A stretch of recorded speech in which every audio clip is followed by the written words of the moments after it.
Cerita dimulai dengan pemandangan indah di daerah terpencil di Amerika. Dulunya sepi banget, namun seiring berjalannya waktu dan investor yang berdatangan, kota ini mulai berkembang. Maddie adalah seorang wanita yang keluar dari rumahnya setelah mendengar suara mobil derek. Ternyata, ia menunggak membayar tagihan pajak, sehingga propertinya disita. Gary, mantan pacarnya, kebetulan yang menderek mobil tersebut. Ia pun mulai merayu Gary dengan mengatakan bahwa ia masih menyayanginya. Namun tanpa diduga, pria asing keluar dari dalam rumah Maddie dengan tanpa busana. Gary menyadari bahwa Maddie belum berubah dan masih suka gonta-ganti pasangan. Dan ia tetap memutuskan untuk menderek mobil Maddie. Karena tidak memiliki kendaraan, Maddie pun terpaksa menggunakan sepatu roda untuk pergi bekerja. Di perjalanan, Maddie pun melihat mobilnya terparkir, sementara Gary terlihat sedang membeli minuman. Maddie pun nekat untuk mengendarai mobilnya. Namun saat ia akan menginjak gas mobilnya tersebut, ternyata ia lupa untuk melepas tali ikatan mobilnya, sehingga ban belakangnya terangkat dan membuat mobilnya itu nyangkut. Untung saja ada Abby, temannya yang bekerja sebagai pengacara. Ia membantu untuk menyelesaikan masalah tersebut. Namun Abby memberi peringatan bahwa jika dia berulah lagi, maka SIM-nya akan dicabut. Maddie pun bekerja di sebuah kafe di pinggir pantai dengan teman kerjanya bernama Sarah dan suami Sarah yaitu Jim. Maddie curhat tentang masalah pajaknya yang menunggak dan Sarah pun memberitahu Maddie tentang lowongan pekerjaan yang sangat menarik. Sebuah keluarga yang kaya raya membutuhkan wanita muda untuk berpura-pura menjadi pacar sang anak. Jika berhasil, ia akan mendapatkan sebuah mobil klasik yang mewah sebagai imbalannya. Keesokan harinya, Maddie pun menggunakan sepatu roda untuk ke rumah keluarga tersebut. Pasangan suami istri yaitu Ellison dan Laird mempersilahkan ia masuk. Tapi setelah membahas umurnya yang sudah 32 tahun, keluarga mereka menjadi ragu terhadap Maddie. Maddie menjelaskan bahwa anak berusia 32 tahun tidak dapat diandalkan untuk pekerjaan ini. Laird menjelaskan bahwa putra mereka yang bernama Percy sangat introvert dan cenderung pemalu. Ia menghabiskan waktunya untuk bermain game di kamar. Meskipun begitu, ia juga memiliki keahlian dalam bermain musik. Namun sifat malunya membuat mereka enggan tampil di depan umum. Ia bertanya apakah Percy harus melepas status bujangnya, dan keluarga Laird menjawab pasti iya. Dengan begitu, ia berharap bahwa si Percy ini tidak takut dengan lawan jenis lagi. Namun mereka meminta Maddie untuk merahasiakan semua rencana ini dan membuatnya terlihat alami. Maddie pun berhasil meyakinkan keluarga itu. Di keesokan harinya, Maddie pun datang ke tempat kerja si Percy dengan berpenampilan semenarik mungkin. Percy terkesan dengan kecantikannya dan berpura-pura ingin mengadopsi seorang anjing. Percy menjelaskan dan memperkenalkan anjing yang bernama Milo. Namun sebelum ia mengadopsi, ia akan mengajukan beberapa pertanyaan. Ia pun akhirnya duduk di dekat Percy, tapi karena bangkunya kurang tinggi membuat si Percy ini menjadi heran dengan kelakuan si Maddie. Maddie tidak menjawab pertanyaan Percy dengan serius, sehingga Percy memutuskan untuk tidak memberikan izin adopsi. Percy kemudian meminta izin untuk pulang lebih awal dengan temannya yang bernama Crimson. Maddie pun dengan inisiatif mengajak Percy pulang bersama. Dan untuk itu, Maddie pun meminjam mobil Jim di sebelahnya. Meski Percy awalnya menolak diantar pulang, Maddie dengan sigap untuk mengangkut sepeda Percy sehingga ia dengan terpaksa ikut dengannya. Dalam perjalanan, Maddie pun berbicara kepada Percy dengan bercanda bahwa ia sedang membawa kabur anak orang. Percy pun sedikit panik, terutama ketika ia melihat jalur yang dilewati tidak menuju ke rumahnya. Ia pun berusaha untuk meminta tolong melalui pesan, tetapi handphonenya langsung direbut oleh si Maddie. Setelah selesai membawa Percy ke rumahnya, secara tak terduga Percy menyemprotkan merica wajah kepada Maddie. Maddie pun mulai histeris karena matanya sangat pedih. Namun Percy sadar bahwa Maddie tidak sedang melakukan penculikan. Ia pun meminta maaf kepada Percy dan mengajak Maddie untuk bertemu lagi nanti malam. Pada malam harinya, Maddie pun menunggu kedatangan Percy. Tiba dengan setelan jas tapi memakai celana pendek yang kocak, pelayan pun menanyakan apa yang akan dipesan mereka. Percy memesan susu soda, tapi Maddie memaksa Percy untuk memesan minuman beralkohol. Akibatnya karena tidak terbiasa, Percy malah memuntahkan minuman tersebut. Dan beberapa saat kemudian, mantan pacar Maddie yang bernama Travis datang. Dia menyombongkan cincin pernikahannya. Dia juga mengingatkan kepada si Percy untuk lebih berhati-hati dengan wanita yang ada di hadapannya. Setelah Travis pergi, suasana ketegangan masih berada. Ia pun mulai canggung. Maddie mengajak Percy ke tepi pantai yang lebih sepi. Di sana mereka mulai memaksa dan menemaninya untuk berenang di laut. Namun Percy menolaknya karena sudah malam. Maddie pun tidak ambil pusing, ia pun mulai beraksi dan langsung berenang di laut. Pemandangan itu membuat si Percy tidak bisa untuk menolaknya ikut berenang.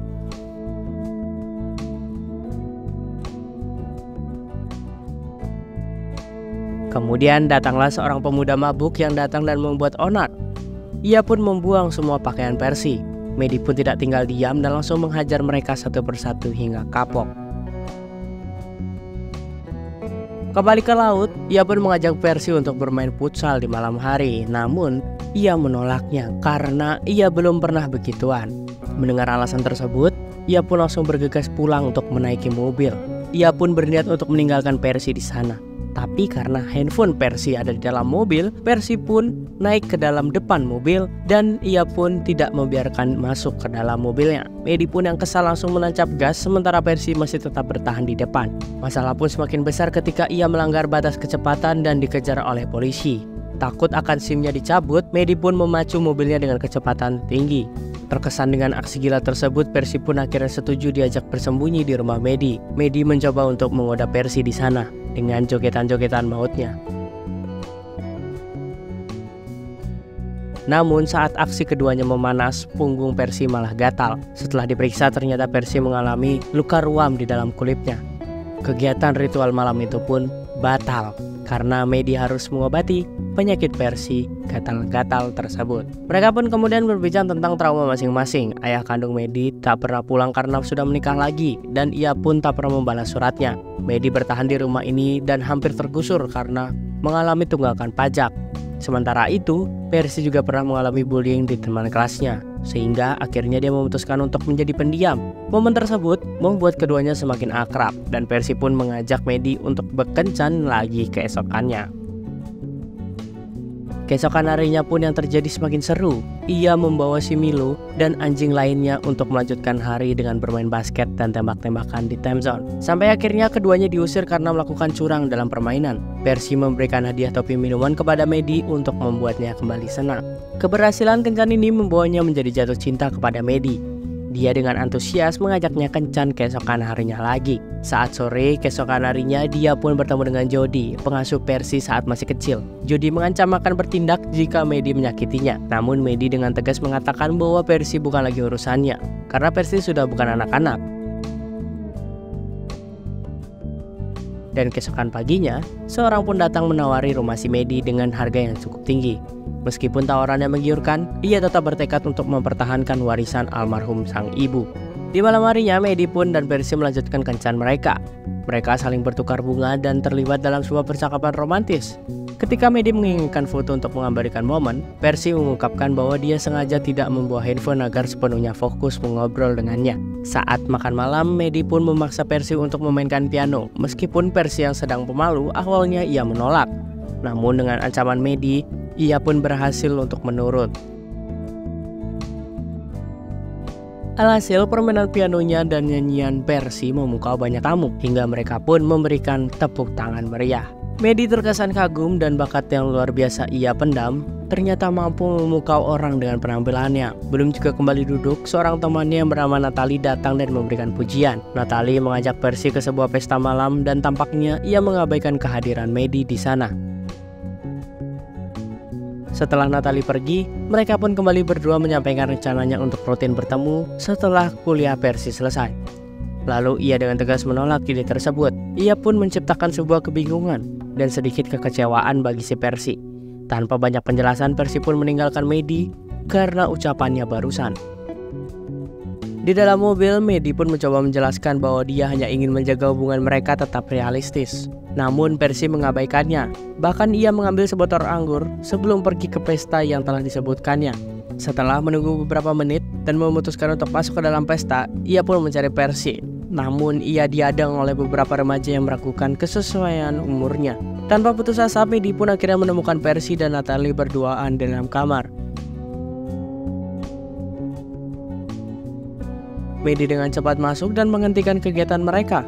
Beruntungnya Percy hanya mabuk berat dan tidak mampu bergerak dengan leluasa. Beberapa saat kemudian, orang tua pemilik acara tersebut memutuskan untuk mengusir Maddie. berniat untuk membantu Percy yang dalam keadaan mabuk tanpa sengaja justru menonjok leher Maddie yang menyebabkan Maddie merasa malu. Konflik tidak enak pun semakin memburuk. Saat dalam perjalanan, Percy menyatakan kesiapannya untuk bermain futsal dengan si Maddie.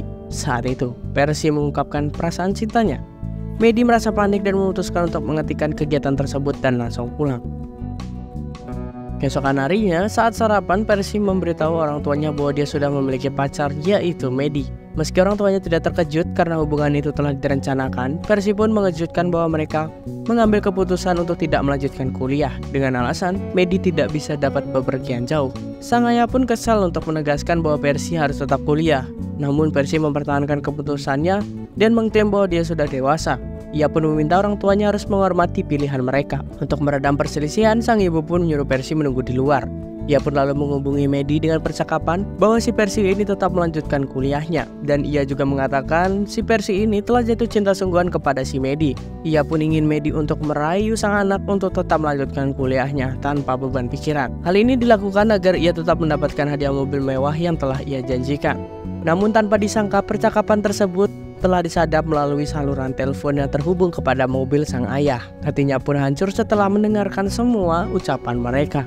Ketika sedang makan siang, secara tiba-tiba ia pun datang ke rumah keluarga Percy. Namun HP Percy berbunyi dan ia terpaksa meninggalkan sejenak. Ternyata si Captain sudah menunggu di luar. Dan Percy pun lalu mendorong mobil hadiah untuk Maddie ke dalam hutan.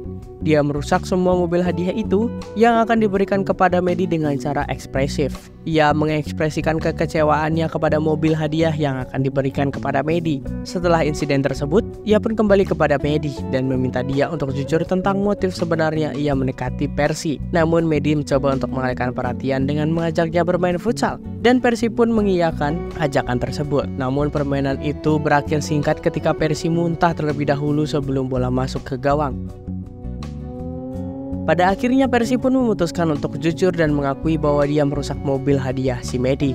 Maddie menyadari bahwa Percy sudah mengetahui segalanya.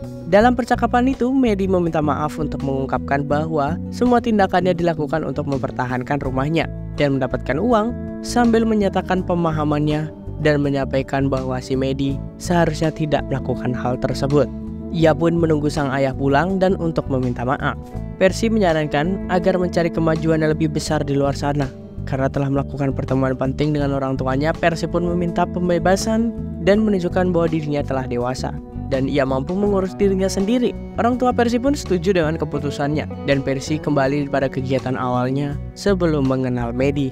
Sementara itu, Maddie pun bekerja untuk mengumpulkan uang, bahkan kembali menarik taksi online meskipun atap mobilnya masih rusak. Beberapa bulan kemudian, ia pun berhasil mencapai target tabungan untuk melunasi utang-utangnya. Saat merayakan keberhasilannya bersama, ia mendapatkan kabar bahwa pasangannya itu akan pindah ke Florida setelah anaknya lahir karena disebabkan oleh harga rumah yang tinggi di daerah tersebut. Sarah menyarankan agar si Maddie juga mencari kebahagiaan di tempat lain, mengingat situasi di daerah tersebut sudah tidak kondusif. Keesokan paginya, Maddie pun mencari Percy di berbagai tempat. Ellison memberitahu bahwa Percy sedang pergi ke kampus untuk mengurus pemberkasan. Ia pun pergi ke sana untuk menemui Percy, tetapi Percy masih kesal. Ia terus menghindar saat Percy masuk ke mobil.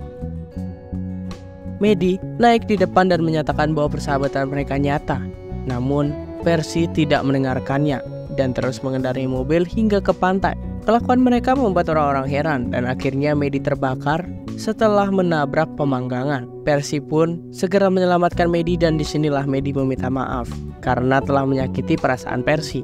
Mereka kemudian berpelukan dan menikmati suasana sunset untuk menyatakan niatnya menjual rumahnya dan pergi ke California. Sementara Percy melanjutkan kuliah sesuai dengan keinginan sang ayah. Mereka membuat janji untuk tetap selamanya berteman.